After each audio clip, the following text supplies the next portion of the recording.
PCOD और PCOS में wait बढ़ना बहुत ही कॉमन प्रॉब्लम है और सभी डॉक्टर्स क्या सजेस्ट करते हैं कि सबसे पहले आप इसमें वेट लूज करो। अब वजन कम करना कैसे है वो नहीं बताया जाता है, बस इतना ही आपको सजेस्ट किया जाता है ना कि वेट लूज करो। अब वेट लूज करेंगे कैसे, उसके लिए जो सबसे कॉमन ऑप्शन दिमाग में आता है वो क्या आता है, या तो डाइटिंग कर लो या फिर जिम ज्वाइन कर लो। लेकिन डाइटिंग और जिमिंग दोनों से ही वेट लूज इसमें होता ही नहीं है।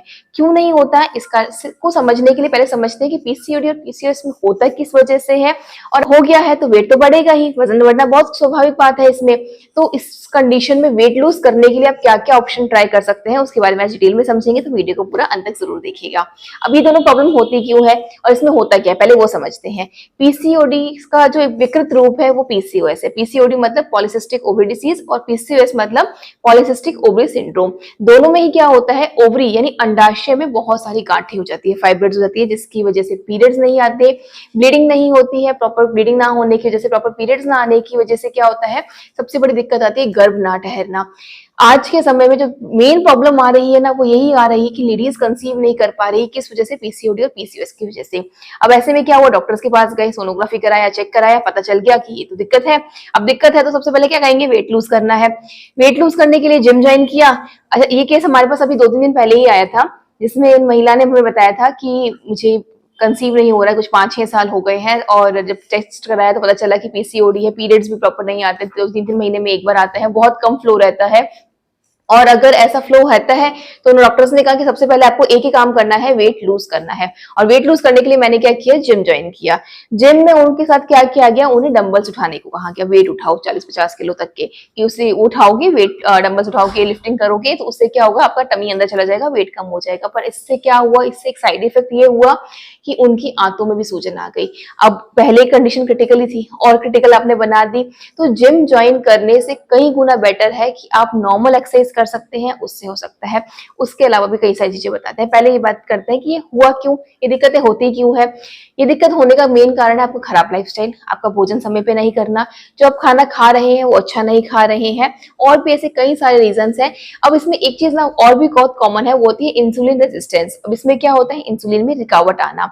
इसकी वजह से क्या होता है कि हमारे शरीर क्या करता है, हमारे शरीर में, बॉडी में पूरे में ब्लड फ्लो तो होता ही है, ये तो आप भी जानते हैं, कहीं भी कट लगा दो ब्लड निकलेगा ना, मतलब पूरे बॉडी में ब्लड फ्लो हो रहा है। अब जो ब्लड है ना, ब्लड ग्लूकोज को लेके ट्रेवल करता है। अब ग्लूकोज, हमारे शरीर क्या काम करता है, इस ग्लूकोज को एनर्जी में कन्वर्ट करता है, जिससे हमें स्फूर्ति मिलती है। खाना खाते हो ग्लूकोज लेवल मिलता है बॉडी को, उससे क्या होता है, हमारे शरीर में स्फूर्ति आती है ना, काम करने की हिम्मत आती है। 2 दिन खाना मत खाओ, तीसरे दिन एकदम डल हो जाओगे, होता है ना, क्योंकि ग्लूकोज नहीं मिला, एनर्जी ही नहीं मिली। तो हमारे बॉडी को ग्लूकोज चाहिए, ग्लूकोज को एनर्जी में कन्वर्ट करने के लिए। अब क्या होता है, जिस महिला को पीसीओडी और पीसीओएस है उसको क्या होगा, बॉडी में ग्लूकोज तो आ रहा है, लेकिन ये ग्लूकोज जो है ना एनर्जी में कन्वर्ट नहीं हो रहा। अब एनर्जी तो क्या होगा उस ग्लूकोज का, वो ग्लूकोज एनर्जी में जब कन्वर्ट नहीं होगा ना, तो ग्लूकोज क्या करेगा, फैट बनेगा, फैट डिपोजिट होगा, जिसे चर्बी कहते हैं ना आम भाषा में। अब वो चर्बी कहाँ जमा होगी, सबसे पहले पेट में, आपकी थाइज में, हिप्स पोर्शन पे, हाथों पे, ब्रेस्ट पे, कहीं पे भी जो फैट है, चर्बी है, वो जमा होना शुरू हो जाएगी, धीरे धीरे वो बढ़ती रहेगी।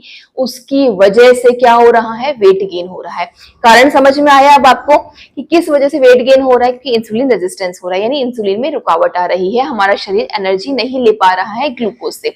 अब ग्लूकोज तो लेना ही पड़ेगा, क्योंकि हर चीज में, हर खाने में ग्लूकोज तो है ही। अब उसके लिए करना क्या है, डाइट में जो आप करते हो ना, सबसे बड़ी गलती क्या करते हो, डाइटिंग करते हो, खाना खाना छोड़ देते हो, यही करते हो। जो आप खाना खाना छोड़ रहे हो उससे क्या हो रहा है, उससे बिल्कुल ही ग्लूकोज कम हो जाएगा ऐसा तो नहीं है। जो भी आप खा रहे हो थोड़ा बहुत तो मिल ही रहा है, वो भी वापस एनर्जी में कन्वर्ट नहीं हो रहा है। ऐसी डाइट ले रहे हो जिससे एनर्जी आपको मिल ही नहीं रही है, तो और थकान आ जाएगी, फैटिक रहना, कुछ करने की इच्छा ना होना, मरे मरे से हिम्मत रहना, बिल्कुल ही जो एक्टिवनेस थी पोषण की शरीर की वो खत्म हो गई। तो ये चीज करना बिल्कुल ही गलत है ना, पहले तो शरीर में एनर्जी नहीं है, आप बिल्कुल ही एनर्जी का इंटेक बंद कर रहे हो, ऐसे नहीं होता। डाइटिंग का मतलब ये नहीं है कि आप खाना पीना कुछ भी छोड़ दो। डाइटिंग का मतलब है कि आप हाई फाइबर डाइट लो, हाई प्रोटीन डाइट लो। इन दो चीजों पे बहुत विशेष ध्यान रखो। जब भी आप प्रोटीन डाइट लेते हैं, प्रोटीन डाइट किस में लेंगे, प्लांट बेस्ड प्रोटीन डाइट लेंगे, ना कि वो प्रोटीन के डब्बे जो जिम में मिलते हैं, या जो आपको आसपास किसी भी मेडिकल शॉप पे या कोई भी किराने की जनरल स्टोर पे आपको मिल जाता है। वो प्रोटीन के डब्बे नहीं लेने हैं, उसके अंदर बहुत सारा केमिकल प्रिजर्वेटिव्स होता है। नेचुरल प्रोटीन बहुत मिलता है, और प्रोटीन से रिलेटेड हमने कई सारी वीडियोस भी बनाई है, आप चाहे तो डिस्क्रिप्शन बॉक्स में आपको उसका लिंक भी मिल जाएगा, आप जाके चेक कर लीजिएगा कि प्लांट बेस्ड प्रोटीन डाइट कौन सी होती है और कैसे लेनी है। उसका जब आप सेवन करते हैं, वो जब अपनी डाइट में इंक्लूड करते हैं, तो आपको तो भूख कम टाइम पे लगती है, मतलब बार बार भूख नहीं लगती। आपने अभी खाना खाया, हाई फाइबर डाइट ली, यानी मोटा अनाज खाया, तो अभी अगर खाया है ना, कम से कम 6-7 घंटे तक आपको भूख नहीं लगेगी मिनिमम। हो सकता है 4-5 घंटे में, अगर आपका हैवी वर्कआउट रहता है या ज्यादा काम रहता है दौड़ भाग वाला, तो 4-5 घंटे में भूख लग जाए, पर इतना टाइम तो रहेगा कि आपको ऐसा लगता है कि आप सेटिस्फाइड है, आप फुल है, आपने अच्छे से भरपेट खाना खाया हुआ है, बार बार इच्छा भी नहीं होगी खाना खाने की। तो उस चीज का ध्यान रखना है। उसके साथ में रही बात जो जिमिंग की, जिम में जाके हैवी एक्सरसाइज, विग्रस एक्सरसाइज कभी भी नहीं करनी है, क्योंकि पीसीओडी में ऑलरेडी एनर्जी कम है बॉडी में। एनर्जी कम क्यों है वो आपको बता दिया वीडियो के शुरुआत में। तो अब ऑलरेडी इतनी कम एनर्जी में आप इतनी विग्रस एक्सरसाइज करते हैं, तो वो आपका मेटाबॉलिज्म और वीक कर देगी, कंडीशन और क्रिटिकल कर देगी, पीसीओडी के साथ साथ में और दिक्कतें बढ़ा देगी।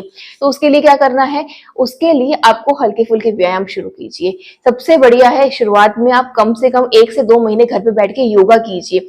योगा में आप डीप ब्रीदिंग एक्सरसाइज कर सकते हैं, और भी जो भी आपका जो नीचे का पोर्शन है, नेवल से नीचे का पोर्शन है, लोअर एब्डोमिनल पोर्शन है, उसके लिए जो भी एक्सरसाइज आप जो फोटोज देख पा रहे हैं, पोस्टर्स, ये सारे ट्राई कर सकते हैं। इन सभी योगा से, छोटी मोटी एक्सरसाइज से, वॉक से, हल्की फुल्की रनिंग से, इन सब से बहुत ही अच्छा इंप्रूवमेंट आपको मिल जाएगा। कभी भी डाइटिंग करके यानी खाना पूरी तरह से छोड़ के या एक्सरसाइज करके, विग्रस एक्सरसाइज करके जिम में कभी भी वेट लूज नहीं होगा, कंडीशन और क्रिटिकल हो जाएगी। अगर पीसीओडी और पीसीओएस से खत्म करना है, पूरी तरह से जड़ से खत्म करना है, तो वो चीज पॉसिबल है। कैसे पॉसिबल है, इस नंबर पे आप कांटेक्ट कीजिए, जानकारी लीजिए, और नेचुरल तरीके से आप माँ भी बन पाएंगे, गर्भधारण भी कर पाएंगे, इसमें कभी कोई समस्या नहीं आएगी। तो आशा करती हूँ कि आपको इसमें छोटा सा समझा पाई होंगी कि अगर वेट लूज करना है तो नेचुरली कीजिए। एक दिन में अगर वजन नहीं बढ़ा है तो एक दिन में कम भी नहीं होगा, महीने भर में नहीं बढ़ा तो महीने भर में कम भी नहीं होगा, थोड़ा समय जरूर लगेगा, लेकिन जब नेचुरली कम होगा ना तो वापस भी नहीं बढ़ता है और शरीर के बाकी जो पार्ट्स है उस पर अफेक्ट भी नहीं डालता है। इसलिए एक्सरसाइज नहीं करनी है, कौन सी विग्रस वाली जिम में जाकर, और डाइटिंग में पूरा भूखा रहना भी नहीं है। अच्छा खाइए, स्वस्थ रहिए, और अधिक जानकारी के लिए आप संस्थान में संपर्क कर सकते हैं। इसी के साथ वीडियो को अंत करते हुए धन्यवाद दोस्तों। जय गौ माता, वंदे मातरम।